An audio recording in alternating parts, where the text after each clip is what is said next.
Good afternoon, Facebook, YouTube, Dailymotion, and Twitter. This is Rich again, back for your second video blog of the day for Sunday, March 1st, 2015, around 2:23 p.m. in Billerica, Massachusetts. Cloudy out, some peaks of sun. We're going to get some snow tonight, a couple of inches of snow. Some news to report.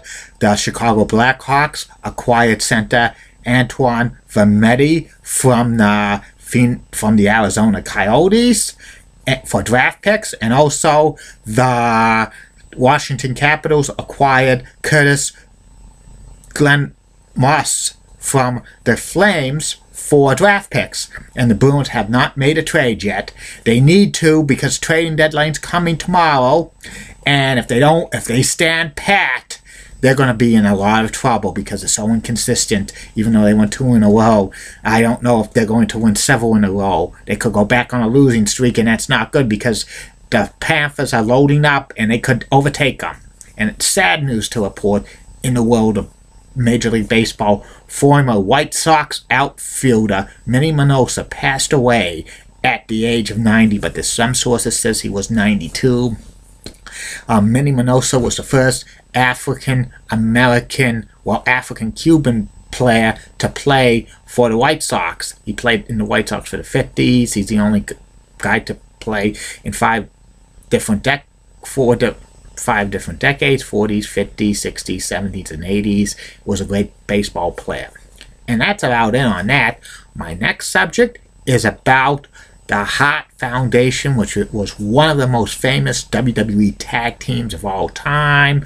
But the Hitman Hart and Jim the Anvil Neidhart, they were 2-time WWE tag team champions. Eventually, the Hart Foundation became a faction in the WWE in 1997. The background of the story of the Hart Foundation, which started in the spring of 1985, when the WWE booking committee was giving Bret the Hitman Hart a gimmick called Cowboy Bret Hart, but Bret Hart was sour on that gimmick, and it did not debut on television, and he was about to quit the WWE. But at that time, Jim the Anvil Neidhart, which is Bret the Hitman Hart's brother-in-law, came into the WWE. He was managed by Jimmy the Mouth of South Hart, and Bret the Hitman Hart wanted a team with Jim the Anvil Neidhart. At first, the WWE was leery of this because they didn't think Bret would be a good heel, but Bret and Jim became the Hart Foundation, and heels managed by Jimmy the Mouth of South Hart.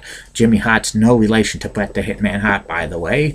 And then the Hart Foundation became a great tag team. They feuded with the British Bulldogs and the Killer Bees for the first year when they were a tag team, and they were a pretty good mid-card tag team.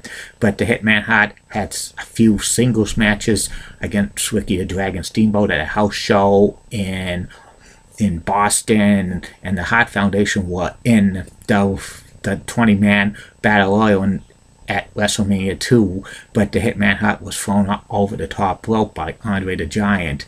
Originally, it was going to be Bret the Hitman Hart against Ricky the Dragon Steamboat at WrestleMania 2, but that plan was scrapped, and they put the Hitman Hart and Jim the Anvil Neidhart Hart Foundation in the Battle Royal. And the Hart Foundation was doing pretty good, and they had Jimmy Mouth of South Hart as his manager. The finishing maneuvers by the Hart Foundation was the Heart Attack, where Jim the Anvil Neidhart would hold up a wrestler, and Bret the Hitman Hart would deliver a clothesline at 1, 2, 3. And by the late fall of 1986, the Hart Foundation and British Bulldogs were having an awesome feud for the WWE Tag Team titles. And in January of 1987, the Hart Foundation beat the British Bulldogs, Davey Boy Smith, the Dynamite Kid, with help from a heel referee, Dangerous Danny Davis, who did a fast count on the Dynamite Kid on an edition of Superstars of Wrestling. The Hart Foundation won the WWE Tag Team titles. Danny Davis was suspended for life for refereeing by WWE President Jack Tunney, and Danny Davis joined the Hart Foundation with Bret and Jim and Jimmy Hart, and they were a good unit.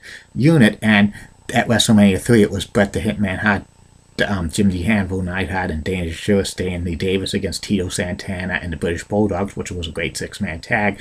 But the WWE Tag Team titles were not on the line because it's a six-man tag, which kind of that was a little disappointing. You would always have to have a tag team title match on a major pay-per-view like WrestleMania 3, but it didn't. The Bulldogs and the Hart Foundation continued their field in house shows all across the country. Also, they were fielding with the Killer Bees, and at a house show in Montreal in August of 1987, the Hart Foundation lost the tag team titles to the Rougeau brothers, Jacques and Raymond, but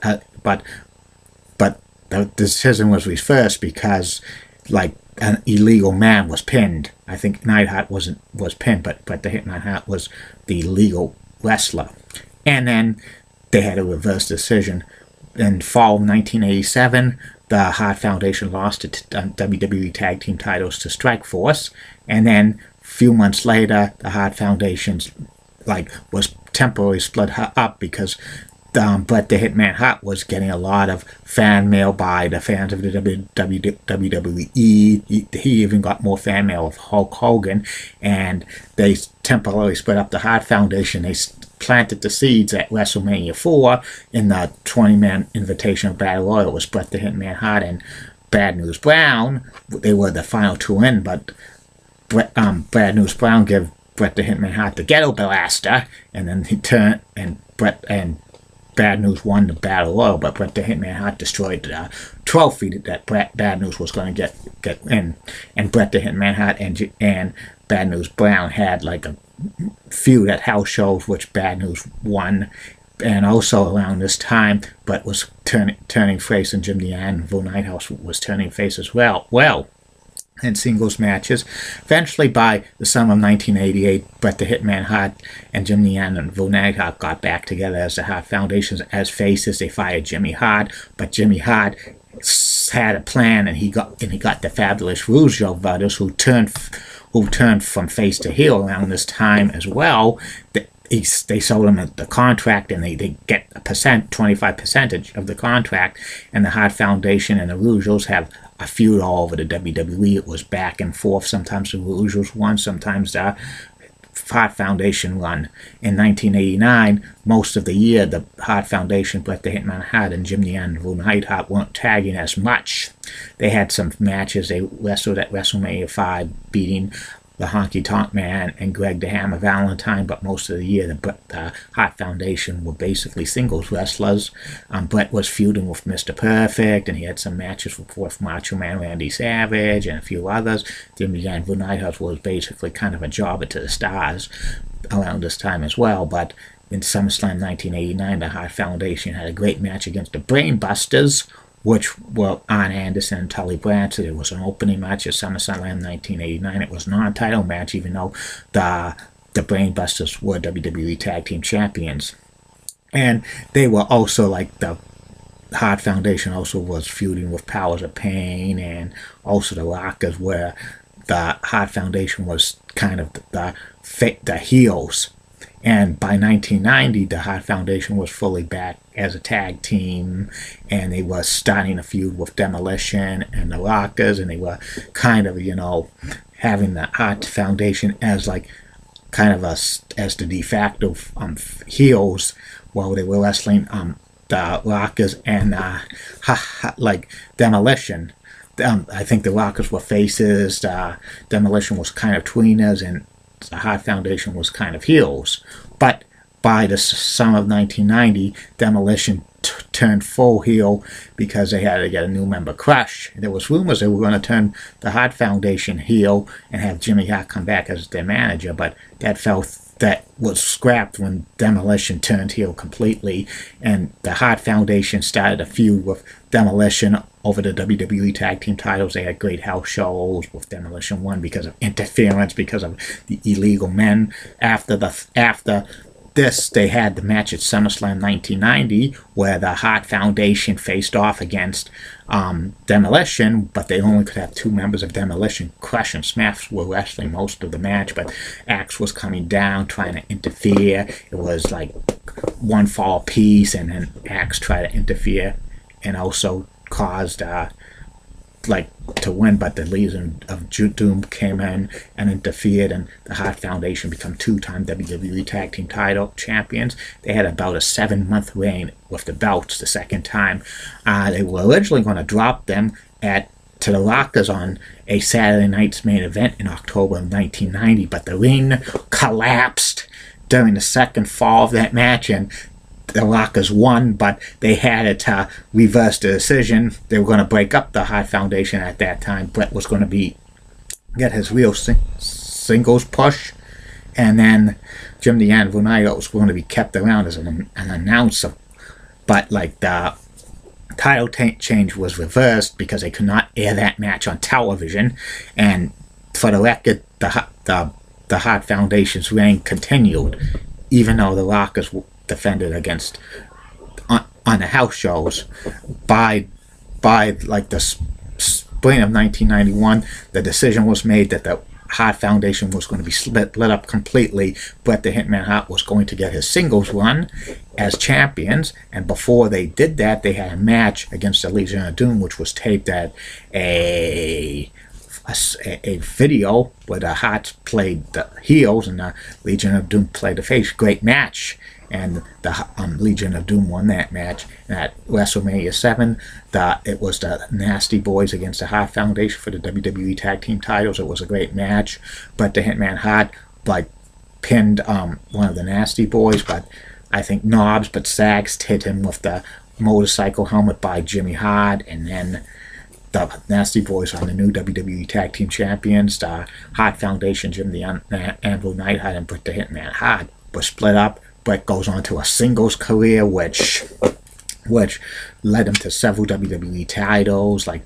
5-time WWE Champion, 2-time WWE Intercontinental Champion, while Jim the Anvil Neidhart was a commentator for a while, then on Wrestling Challenge, and then he was teamed with Owen Hart to form the new Hart Foundation in the fall of 1991. They had a decent push for about 4 months, but Jim the Anvil Neidhart got fired by the WWE for something like insubordination and stuff, and then like for many years the Hart Foundation kind of lay doormat, and in 1994 Jim the Anvil Neidhart came back to the WWE, and at the King of the Ring, he helped Bret the Hitman Hart. He caused Bret the Hitman Hart to be disqualified against Big Daddy Cool Diesel.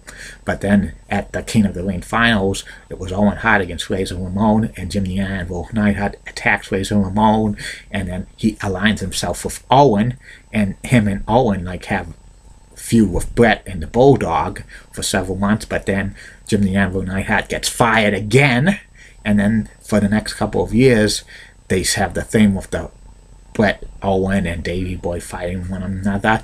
In the spring of 1987, Bret, Owen, and Davey get back together because around after WrestleMania 13, when Bret the Hitman Hart turns heel, he interrupts a match between Owen and Davey, who were having their problems, and then they just got back together and stuff, and they formed the new Hart Foundation with the Loose Cannon, Brian Pillman, and Jim the Anvil Neidhart. And the Hart Foundation was anti-American, and they had a feud with all the American wrestlers in the WWE. The Owen and Davey were WWE Tag Team Champions. Also, Davey was the European Champion, and Owen was the WWE Intercontinental Champion. And this angle with the Hart Foundation against all the American wrestlers in the WWE was pretty good and stuff. They headlined Canadian Stampede 1997. It was Owen Hart, Bret Hart, Jim the Anvil Neidhart, British Bulldog, Davey Boy Smith, and the Loose Cannon, Brian Pillman against Goldust, Ken Shamrock, Stone Cold Steve Austin, and the Legion of Doom Road Warriors. This was a great match. It was Owen who rolled up Stone Cold Steve Austin for the 1, 2, 3, and they had the whole Hart family come into the ring at Canadian Stampede 1997, which was pretty good. And the Hart Foundation were faces in Canada, and they were heels in the United States. They were playing this face-heel Canada versus United States thing for many months in 1997 in the WWE, which was pretty good. Hart Foundation was a great faction.